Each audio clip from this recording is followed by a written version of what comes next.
চলো এখানেই বোম ফাটাই। হ্যাঁ তুই ঠিকই বলেছিস, এখানেই বোম ফাটাই। স্যার এখান থেকে সরে যান, আমরা বোম ফাটাবো। হ্যাঁ সরে যান। আরে এই বাচ্চা বোম দেখে আমি ভয় পাই না, চলো ফাটাও। আচ্ছা ঠিক আছে স্যার, এখানেই বোম ফাটাচ্ছি। হ্যাঁ বললাম তো আমি ভয় পাই না, চল যা এখান থেকে।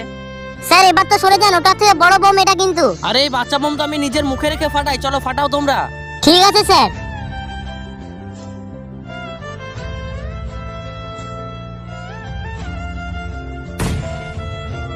হ্যাঁ বললাম না আমি এইসব বাচ্চা বোম দেখে ভয় পাই না।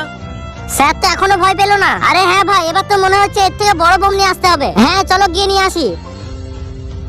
স্যার এবার তো আমরা সব থেকে বড় বোম নিয়ে এসেছি, এবার তো ভয় খাবে। আরে তোমরা যে বোম পারো নিয়ে আসো, আমি কোনো বোমে ভয় পাই না। স্যার একবার পিছনে তো দেখো। আরে তোমরা ফাটাও না। চল আগুন জ্বালা বোমে। এই তো আগুন জ্বালিয়ে দিলাম, এবার সবাই জলদি পালাও এখান থেকে, জলদি পালাও। no, no, no, no.